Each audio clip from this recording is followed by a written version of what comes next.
con la fotografía de la portada. Pablo está por allí. Don Eduardo Guerra, licenciado don Eduardo Guerra, director del periódico digital Venezuela Activa. Gracias por acompañarme.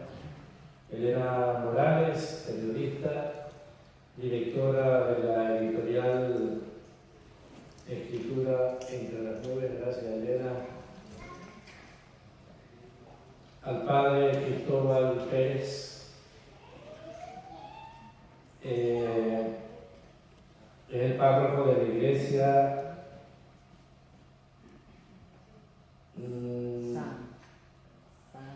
San Alfonso María de Ligorio. Tiene un nombre un poco grande y lo escribí, yo a veces no me entiendo lo que escribí. ¿Cómo no sé? Sí. Gracias, Padre Cristóbal, por acompañarnos. Autoridades y personal del TEA por su apoyo, su colaboración. Don Agustín Rodríguez y demás miembros de la Unión Canaria Venezolana. No solo esta vez, siempre nos ha acompañado, gracias a Agustín. Compañero de trabajo, el director de la Mutua, don Álvaro Morales, donde yo trabajo, y algunos compañeros, gracias por estar con nosotros. Amigos todos. Bien, hablar sobre mi novela, primero para el autor es difícil hablar de su novela porque por lo general termina diciendo que no puede decir mucho porque si no, no se la leen. Ese suele ser el final inmediatamente después del principio de comenzar a hablar. Pero decirles algunos aspectos un poco técnicos que ya los mencionó Elena. La novela es una narrativa en prosa con un gran contenido de ficción. Tiene algunos aspectos románticos y algún puntito por allí de costumbrismo canario, ¿no? Algún detallito tiene, ¿no? Y en parodia. Es dialogada en parte, contenido policial y un estilo que podríamos decir realista, trata de imitar la realidad. El narrador, si ustedes buscan el tipo de narrador y ven que es omnisciente, que narra en tercera persona, también en algunas publicaciones lo llaman heterodigenético, la palabra difícil de digerir, pero ese es el nombre que tiene.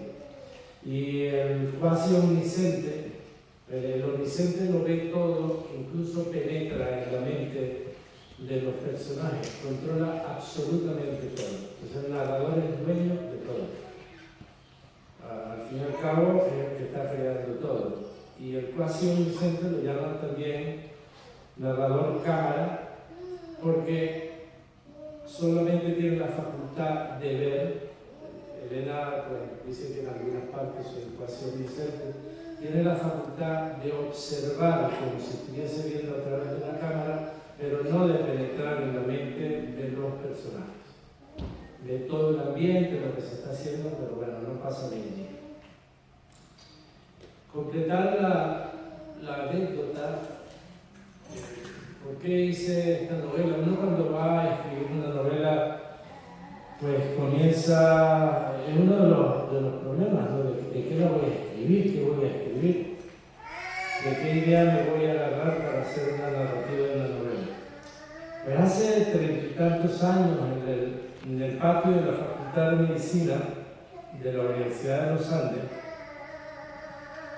del Estado de Mérida, en el Estado de Mérida, un profesor de medicina me dijo: ¿sabes que murieron varios niños ayer en un pequeño hospital de la provincia, no de la capital?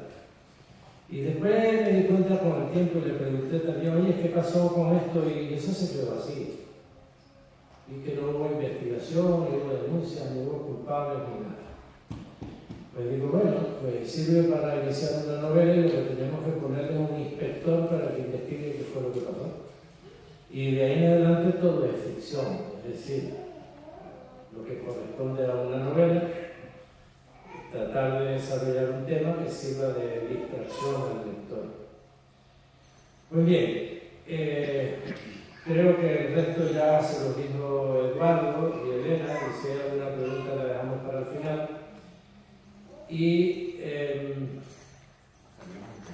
lo de la charla. Sí, entonces vamos a abrir entonces esta charla, que es el hombre frente a sus circunstancias. Como les comentaba, Ángel Nasco es muy inquieto y vive, es médico, filósofo, escritor, paisajista, narrador, y reúne todo esto en una sola mente.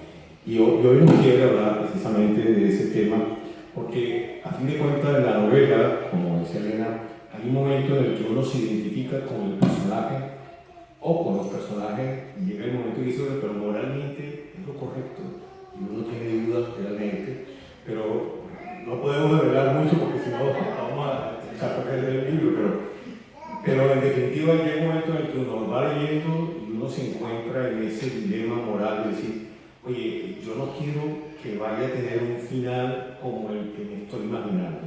Yo quisiera que gane el personaje a pesar de él, ¿no? Pero bueno, vamos a dejar entonces a Ángel Nasco con su charla.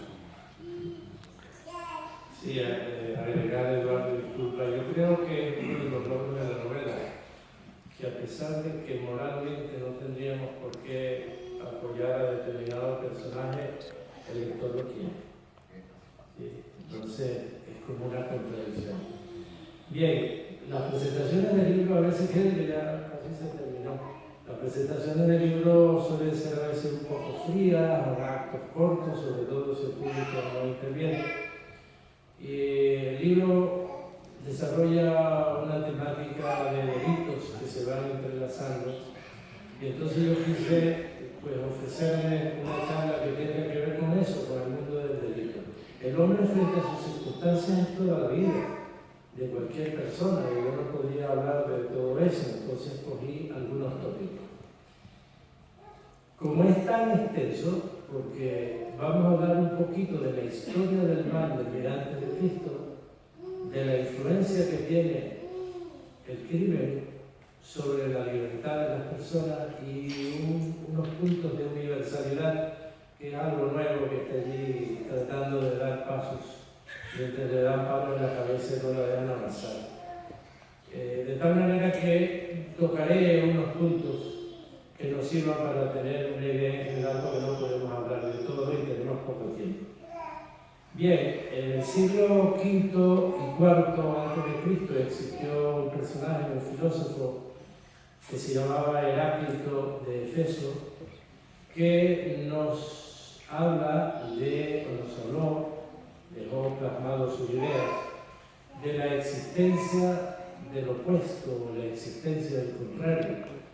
Heráclito decía que hay muchas entidades que se analizaban como independientes, pero que realmente eran complementarias, que no eran independientes.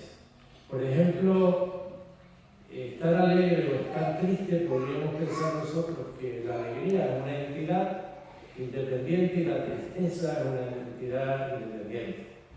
Y así subir y bajar, por ejemplo, que es más sencillo, y llegamos al bien y al mal. Y él dice que no son independientes, sino que en el caso del bien y el mal, que es lo que nos compete, son complementarios y que forman una unidad.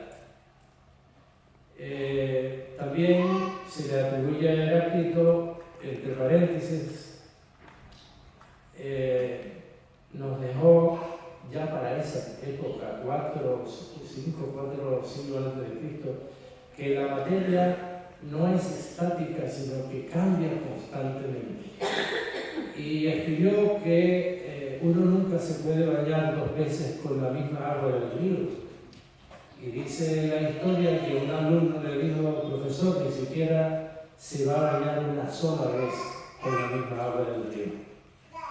Bien, pues para tener un ejemplo de que todo cambia, en el tiempo que llevamos aquí, probablemente nos hemos movido 70.000 50.000 kilómetros desde que iniciamos la charla hasta ahora por el universo. Es decir, que hace 30, 40, 50 minutos nosotros estábamos a 70.000 kilómetros de distancia. Eso nosotros nunca lo pensamos, pero nosotros estamos así. Y si queremos ver el flujo de la materia, y este paréntesis termino, pues bueno, pongamos una foto de hace 10 años o 20 años y nos vemos la cara y veremos que si cambiamos, que la materia cambia mucho nosotros como materia. Avanzamos hasta el siglo, pues no sé si es el siglo 3 o 4 o 5 después de Cristo con San Agustín. San Agustín, como se le atribuía el mal a Dios, trata de defender a Dios diciendo que Dios no es culpable del mal, que el mal no existe. Dice que Dios es el bien, es único y es el ser, y que lo opuesto al ser es el no ser, y que por lo tanto el bien no puede tener ni Dios un opuesto que se llame no ser, porque el no ser no existe. Parece trabalenguas, pero eso es verdad, así. Yo no pudiera pensar en este momento, pero bueno, vamos a ver. Pero les puedo asegurar que hay millones de personas en el mundo, en la Iglesia Católica, que basados en su fe van a defender las ideas de San Agustín. Y que hay otras religiones que tienen sus doctrinas escritas que ni siquiera se pueden permitir una discusión para poner en evidencia nada, no está permitido. Entonces, no es que estamos muy en el pasado y eso hoy en día no tiene vigencia, no. La Iglesia sigue teniendo un poder enorme, fundamentado en los millones de personas que tienen su fe y su creencia, y otros creen menos, otros no creen nada, y bueno, así está la vida. Y tenemos después las otras ideas más radicales en otros